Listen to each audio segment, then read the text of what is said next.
Hello ગાઈ, જય શ્રી કૃષ્ણ, જય માતાજી બધાને। સ્વાગત છે તમારા બધાનું વંદનાજી કિચનમાં। આજે હું લઈને આવી છું સાંજ માટે આપણને નાની મોટી ભૂખ લાગી હોય ત્યારે ખવાય એવા ઘઉંના લોટના નવા નાસ્તાની રેસીપી। ના બટેટા બાફવાની ઝંઝટ કે પછી ના પલાળવા પીસવાની ઝંઝટ કે પછી ના લોટ બાંધવા કે રોટલી વણવા કે પરાઠા વણવાની ઝંઝટ, તો પણ છતાં એકદમ ટેસ્ટી અને એકદમ યુનિક નાસ્તો આપણે ઘઉંના લોટમાંથી બનાવીશું।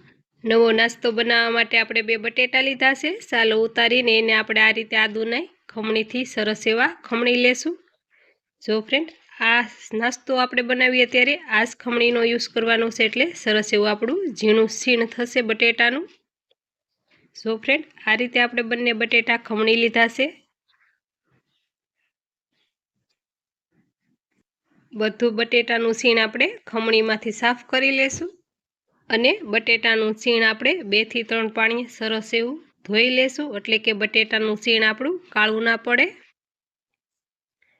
જો ફ્રેન્ડ, આપણે 2 થી 3 પાણી સરસ એવું બટેટાનું છીણ ધોઈ લીધું છે। હવે આપણે બટેટાના છીણને સરસ એવું પાણી બધું આમાંથી નિતારી લેશું।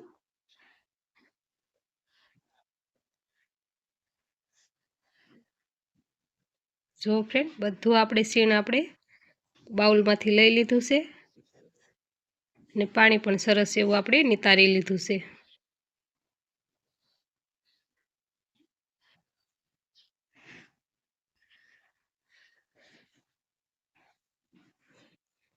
જો ફ્રેન્ડ, જોઈ શકો છો અહીંયા આપણે બટેટાનું છીણ સરસ એવું કોરું થઈ ગયું છે। છીણ આપણે થોડી વાર સાઈડમાં રાખીશું।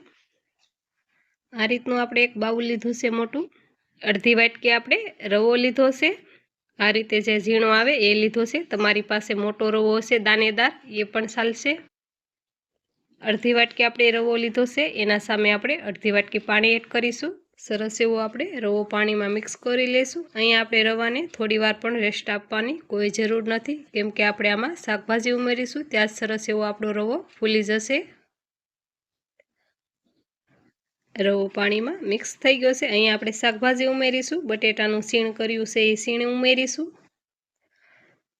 અહીંયા આપણે 2 ગાજર લીધા છે, એને પણ આપણે આદુ ખમણવાની ખમણીએથી સરસ એવા ખમણી લેશું। જે રીતે આપણે બટેટાનું છીણ ખમણ્યું છે એ જ રીતે આપણે ગાજરને પણ ખમણી લેશું। અહીંયા તમારી મનપસંદના તમે શાકભાજી એડ કરી શકો છો, જેમ કે તમે પત્તાકોબી ઉમેરતા હોય તો એ પણ ઉમેરી શકો છો અને પાલકના પાન પણ તમારી પાસે હોય તો એ પણ ચોક્કસથી ઉમેરવા। ખૂબ જ સરસ એવો ટેસ્ટી નાસ્તો બને છે।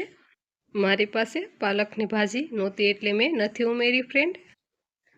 અહીંયા આપણે બારીક કટ કરેલી લીલી ડુંગળી ઉમેરીશું। તમારી પાસે સુકલ ડુંગળી હશે તો પણ ચાલશે। અહીંયા મેં બારીક કટ કરેલા મોળા મરચાં લીધા છે એ એડ કરીશું। અહીંયા આપણે તીખા મરચાં લીધા છે એ એડ કરીશું। અહીંયા આપણે આદુ અને લસણ લીધું છે, એને પણ આપણે કદ્દુકસ કરી અને એડ કરીશું। અહીંયા તમારે આદુ લસણની પેસ્ટ કરી અને ઉમેરવી હોય તો પણ ઉમેરી શકો છો। આ રીતે આપણે લસણને ખમણી અને એડ કરશું, એટલે ખાવી ત્યારે ઝીણી ઝીણી કણીઓ મોઢામાં આવે ત્યારે ખૂબ જ સરસ એવો ટેસ્ટ આવે છે લસણનો ખાવામાં। જો ફ્રેન્ડ, તમે લસણ ન ખાતા હોય તો નહીં નાખો તો પણ ચાલશે, તો પણ સરસ એવો નાસ્તો તમારો ટેસ્ટી બનશે। અહીંયા આપણે આદુ પણ એ જ રીતે ખમણી લેશું। જો ફ્રેન્ડ, નવા આવ્યા હોય સબસ્ક્રાઈબ કરી લેજો, એટલે કે આવી અવનવી રેસીપી જોવા મળશે વંદનાજી કિચનમાં। અહીંયા આપણે આદુ પણ સરસ એવું ખમણી લીધું છે। અડધું ફાડું લીંબુનો રસ એડ કરીશું। આગળ આપણે જરૂર મુજબ ફરી લાગે તો એડ ફરી કરીશું આપણે। અહીંયા આપણે અત્યારે અડધું ફાડું લીંબુનું એડ કરીશું। સ્વાદ પ્રમાણે મીઠું એડ કરીશું। ચમચીના ચોથા ભાગનો ગરમ મસાલો એડ કરીશું। અહીંયા આપણે અડધી ચમચી અજમા એડ કરીશું, પચવામાં ખૂબ જ સહાયતા કરે છે। અહીંયા આપણે અડધી ચમચી જીરું એડ કરીશું। બધું આપણે સરસ એવું મિક્સ કરી લેશું। જો ફ્રેન્ડ, સરસ એવો આપણો રવો ફૂલી ગયો છે અને સરસ એવો રવો પલળી ગયો છે। બધું આપણે સરસ એવું મિક્સ કરી લીધું છે।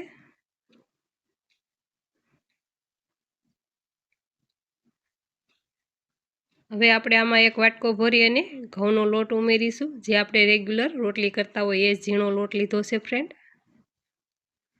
અહીંયા આપણે કલર માટે અડધી ચમચી હળદર ઉમેરીશું, 1 ચમચી ધાણા જીરું પાવડર ઉમેરીશું, જરૂર મુજબ પાણી ઉમેરીને આપણે ઘટ બેટર બનાવી લેશું। જો ફ્રેન્ડ, આ નવા નાસ્તા માટે આપણે કઈ રીતનું બેટર રાખવું જોઈએ એ આપણે આગળ જોઈશું।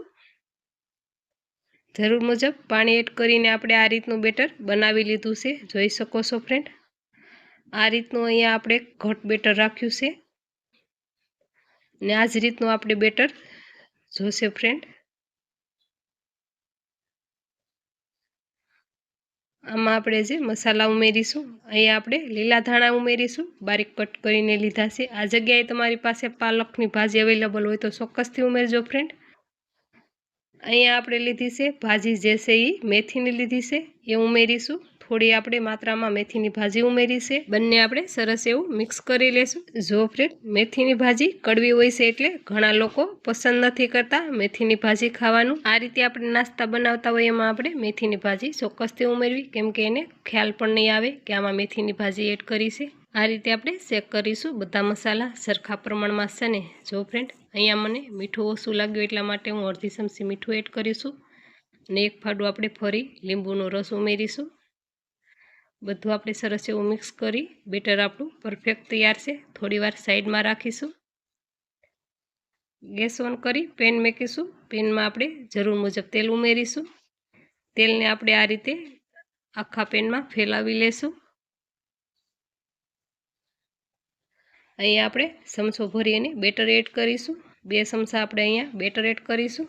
બેટરને આપણે સરસ એવું આખા પેનમાં ફેલાવી લેશું। જે સાઈઝમાં રાખો એ સાઈઝમાં તમે ફ્રેન્ડ રાખી શકો છો।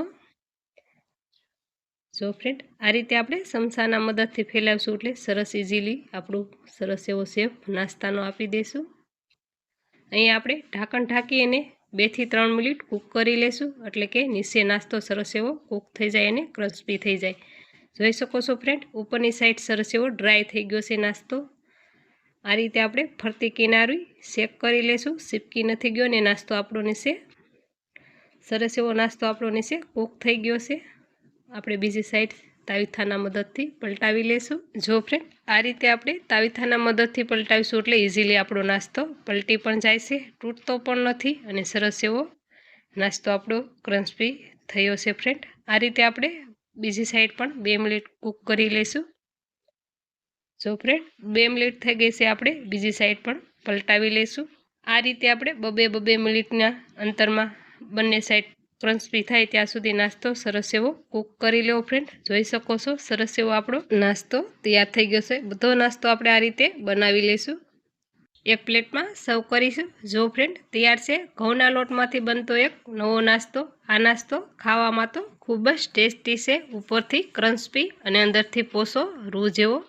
તો ફ્રેન્ડ, આ નાસ્તો ખાવામાં તો ખૂબ જ ટેસ્ટી છે અને હેલ્ધી પણ ખૂબ જ છે, કેમ કે આપણે આ નાસ્તો ઘઉંના લોટમાંથી બનાવ્યો છે એટલા માટે। જો ફ્રેન્ડ, જોઈ શકો છો આ રીતે હું રોલ વાળું છું તો પણ નાસ્તો આપણો તૂટતો નથી।